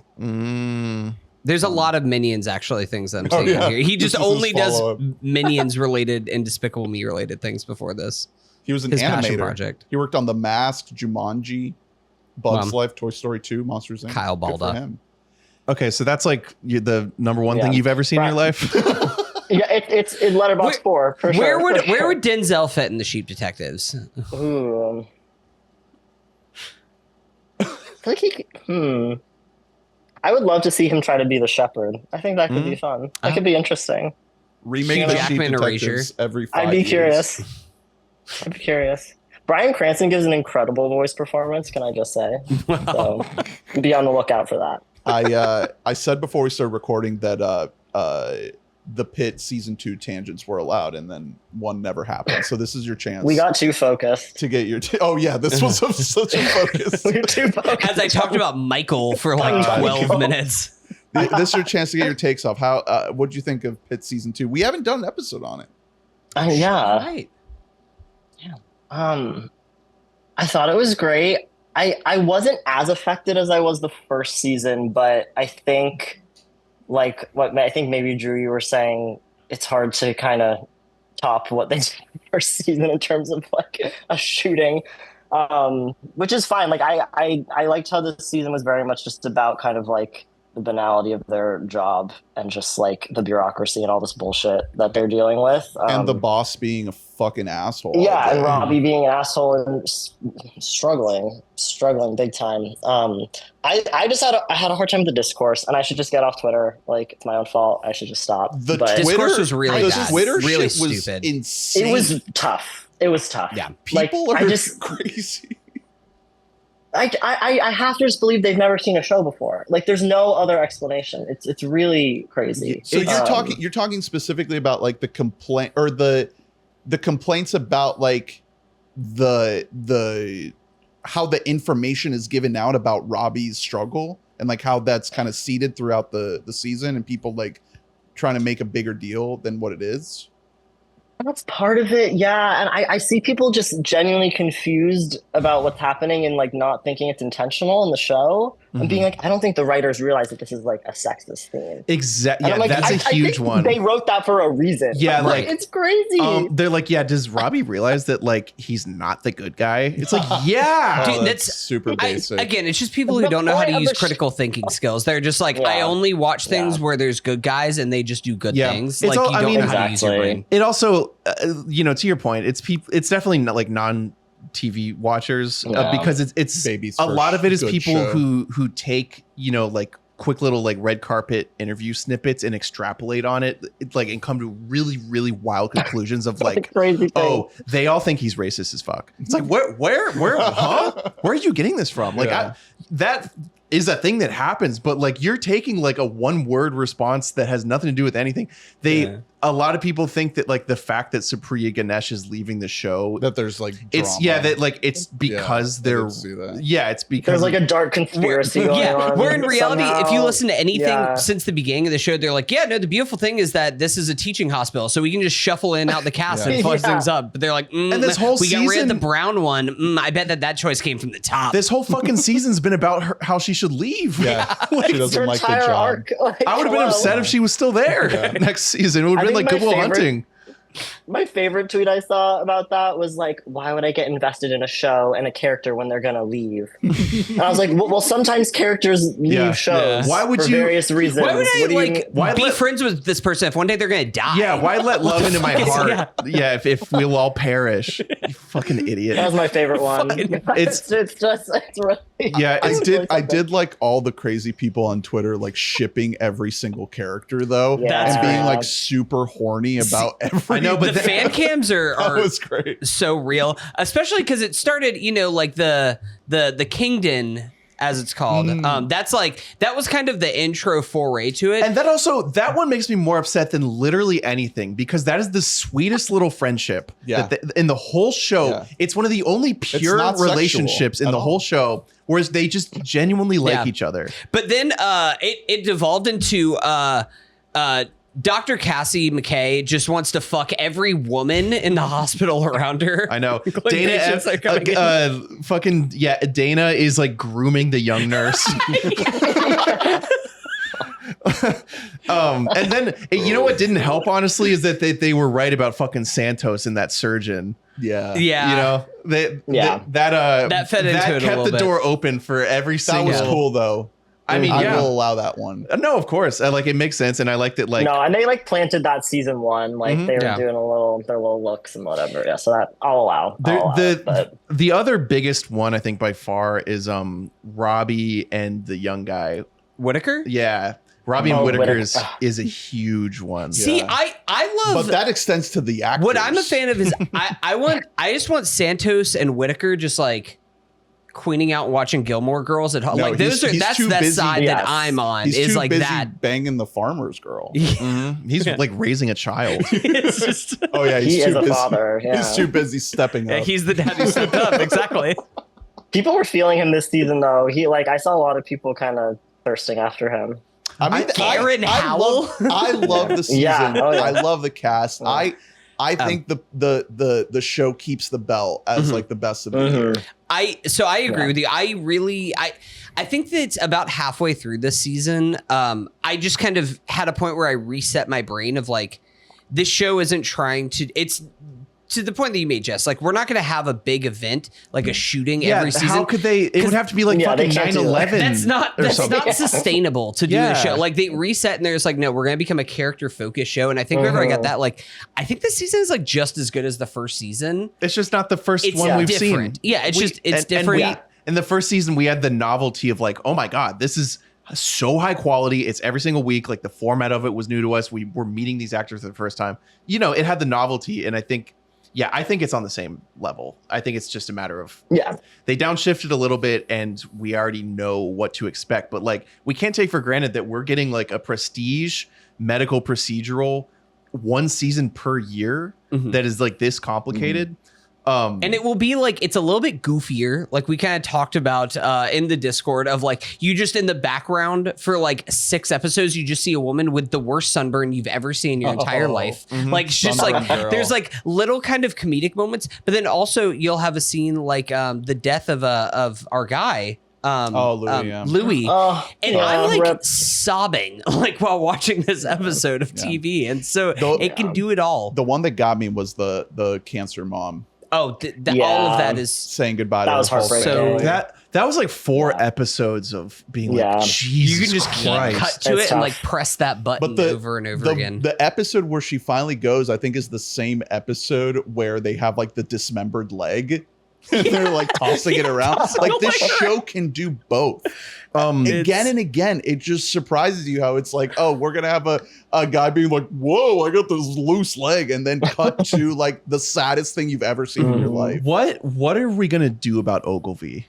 He's gone. Can he be? He's not gonna stick around. I mean, he was pretty wrecked at the end of that. So, and I did feel bad for him. I did. Like that was when she pulls up the chart and it's deceased. I was like, oh, that's Tough. That's tough. Yeah. That was like certain. I mean, I enjoyed like hating him, and that was honestly the point of his character for most of the season. Was like, you're not supposed to like him, but I think there were a few moments that felt a little bit too like the Good Doctor level of just him being like, well, you're fat, that's why, you know, like it's like, okay, Jesus Christ. Yeah. Well, there's like a little bit of like my one little like nit to pick and was an otherwise perfect show is there's some parts where in the writing where we get a little bit too broad with the characters, and there's other parts where it feels a little bit overwritten. I called it out the episode where they're quoting like Latin to each other as they're doing brain surgery, and I'm like, talking about memento mori. Am I the only person who didn't study Latin in med school? Yeah. I was like, the fuck is this right now? Like, what is this one scene that you put in here? The show is very written, you know, like it's super written. Like it has like a heightened style that every now and then there's a line where you're like, geez. In season 1, I think Santos had a lot of those lines, and so she kind of rubbed me the wrong way. Great season for Santos. Great season for her. Yeah. That's another one of people actress, who don't know how to use critical thinking about her character on the internet. Yeah, she stepped it up, Issa Briones, and I do think because I wasn't a huge fan of Whitaker in season 1 as an actor. A lot of it I was just really hung up on his bad accent. He had a horrific American accent, and he did get better at it, but also I think as a character, like. I think it's just a better performance all around. I think all the returning cast members were better in season 2 than they were in season 1. Yeah.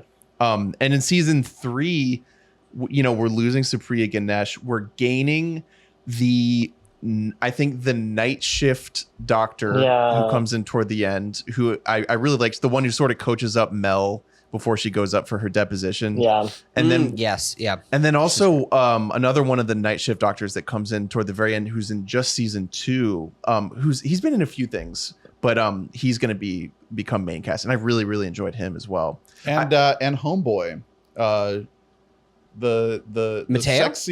sexy hot the night shift guy, the main guy.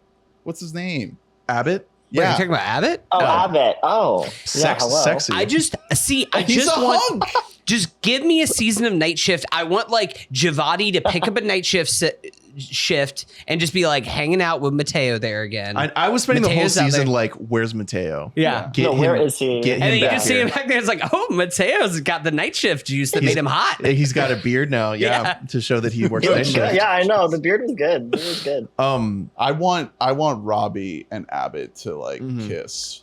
Yeah. That's my They shit. need something. Yeah, you're like, something needs Dr. to happen. Alashimi, step aside.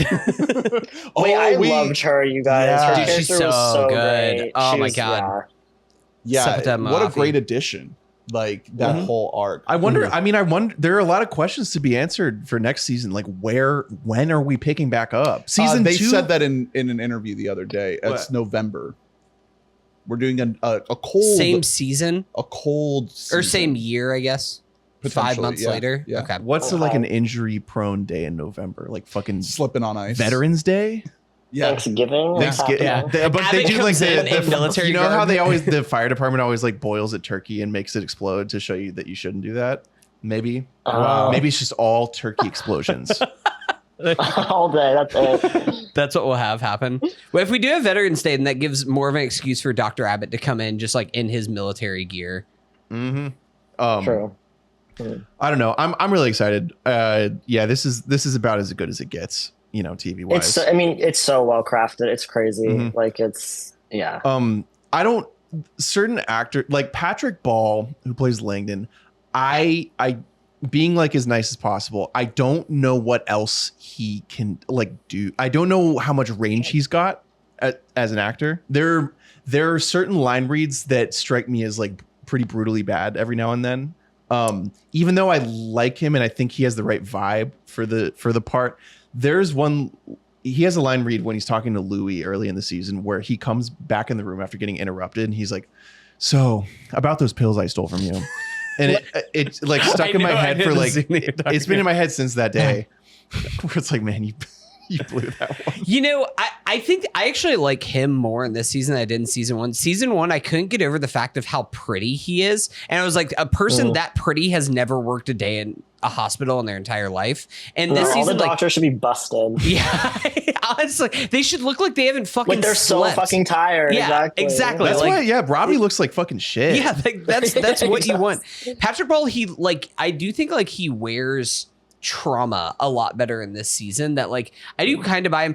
Now I do think I don't think you can just like do your atonements in one day and you're like there's a little bit of stretching the belief for some of these characters anytime that you're doing the all in one day kind of thing. I mean, But that's fine. he does get the shit kicked out of him by everyone this whole season, though. You know, he's like, they do not fuck with him. Like, I mean, the best fucking Santos wants to murder Well, that's him. one of the best scenes of the season is whenever Santos finally has the blow up on him. And he's just like, I almost lost everything. And she's like, good. Yeah. Also, She's right. You didn't lose anything. Like, yeah, you almost lost everything, but you didn't lose anything. You were That's the stealing point. drugs. Stealing as a drugs from the doctor. hospital. Yeah, that's crazy. Insane. Not great. Not great. Yeah, that's not what you want. All right. Anything else? Any other thoughts? Any other recommendations on anything? No. Mother Mary, Devil Wears Prada 2. Both of them are very good shows. I'll talk more about Mother Mary and whenever. I want you guys to see Mother Mary because I'm curious what your thoughts are. I was the only person at my screening that loved Mother Mary. Everybody else I saw it with was like, oh, I didn't get it. I thought it was a movie about pop star. I do want to see it. Yeah, I haven't seen it yet. I love David Lowery. I fuck with David Lowery heavy. I have a Green Knight poster in my house. I checked out Apex. You did say you got this, quick yeah. 45 minutes on Apex you want to get out off your Apparently chest? it's or- terrible. Yeah, new Charlize Theron, Taron Egerton movie. It's like a stinky pile of doo-doo. Oof. I think it's awful. The press tours have been real fun. With Charlize talking about how much she's fucking and sucking or whatever. But A free bird. like, holy moly, what a bad Good for movie. her. Good for her. Yeah. literally have not heard of this movie till now. Wow. It is. And that's beautiful for me. Yeah. I'm so sorry. Thank God. Do you guys want to do another hour on Michael? I have more in the tank than we can talk more about Michael. Can't do Michael. Okay. Can't do Michael. Well, I think we can wrap it up there. Thank you all for listening. Please remember to rate and review and subscribe, like and comment. Let us know your thoughts on Mississippi Masala, The Pit Season 2, Sheep Detectives, whatever you got. Please remember to visit patreon.com/WeBoughtAMic. Thank you to the beautiful donors like Jess. Thank you for being a donor. Totally. We appreciate you. Join the Discord. We have a great time there, don't we? It's fun. We do. Mm-hmm. It's so fun. It's so fun. You can send lots of memes, whatever's on your mind. Honestly, my favorite part of watching The Pit was like getting in that chat after every episode. Yeah. Oh yeah. I always knew you, Jess, that you would have the best screen caps from Twitter during the Pit. I'm too on season 2. Twitter. Like, it's actually mental illness. I need to stop. Like, it's not good. But it's not good. but I need an outlet. So. You get these cool The Pit memes out of it. Yeah. And it's cool gone. memes. Yeah. You How much would I know about takes you've ever seen? the Pit, the video game, if it wasn't for Twitter? Oh, like God, that's was it. so good. That was so funny. It's like power up your trauma or something. Yeah, I muted on Twitter every single character's name during the season because I was like a few weeks behind, and I'm gonna keep it that way. I think. No, that's smart. Because shit still leaks in. Yeah. You know? Yeah. Someone just posts something without tagging it. I need to mute like Jeff Probst, Survivor 50. It's tough. I've had a couple. I've had one or two F spoiled. Not this latest one though. I'm gonna watch it tonight. Hey, as soon as we're done here. Next week is no episode because Hunter's gonna be gone. And the week after that. Yeah. And the week after that. We're taking like a little summer break. Are you ever coming back? I might not. Gaia might push me off the ship. Hunter's going on a big vacation. I am. So no podcasts for a little while. I guess Drew and I will just like stand in a corner like Blair Witch style. I mean, I will say if listeners are thirsty for us, we recorded like 6 podcasts in a week and a half span earlier in the month, so they can go back. Listen to our I am going to need you to find like a satellite dish access for the Mandalorian. For the Mandalorian and Grogu. I'll send like just like a broken audio file over the internet to just publish. When you get back, if you get back, please come back. We'll see. Have fun. I don't know. I hear that they have like what they have going on is better than what we have going on here, so I might just stay. It's going to be a special Spielberg extravaganza because Disclosure Day is happening. You see the drop? That was another Twitter day. The big drop of files. Is it viral marketing for the film? We don't know. I don't know what you're talking about. The UFO files. Oh, Christ. Yeah. Crazy the timing of those, how it's just like, man, we'll do anything but talk about. Drew selected the films E.T. and Close Encounters as his winning the Oscar pool. So we will talk about that with Disclosure Day. And the Denzel series continues with Malcolm X. So stick around. Jess, thanks again. Any final thoughts, words of advice? Plugs? Plug. Oh, man. You know, I do have a plug, actually. I'll share. A docuseries I worked on is coming to PBS in November. Oh, my gosh. Check it out, you guys. It's called Crime and Punishment in America. It's all about the criminal justice system. If you like long historical docs, might be for you. That's if fucking you're sick. Also 60 years old or above, also might be your kind of vibes. Most of our listeners are in the 70 plus. Look, I'm a I figured this would be a good chance. I'm a WUCF patron, so I'll watch it. I'll watch it when it comes out. Yeah, check it out. I'm out here still watting Ken Burns documentaries. His American Revolution last year fucking ripped. It was great. Yep. This is a Ken EP production. So wow. All right. Let's go. That's awesome. Yeah. This is so cool. Congrats, man. My gosh. I'm definitely gonna watch this. My wife loves all these like PBS documentary things. Voice cast: Samuel L. Jackson, Laura Linney, Bobby Cannavale, Matthew Rhys, Michael Stuhlbarg, David Hyde Pierce, B.D. Wong. Wow. We got some good actors in there. Yeah. Damn. That's awesome. That might be one of the best plugs we've ever had. That rocks. And it's a thank lot. you. Yeah, I've learned a lot, so it's very eye-opening. And thank you again for bringing us this movie, for being a part of the Wabam fam. Totally. It's been a pleasure to have you on. We're gonna have you on again soon. So thank you. Thanks for bringing me in. It's awesome. Happy to have you. We'll see you for Disclosure Day, and for Malcolm X, and for Hunter returning from the Odyssey. We love you. Goodbye. Bye. Woo!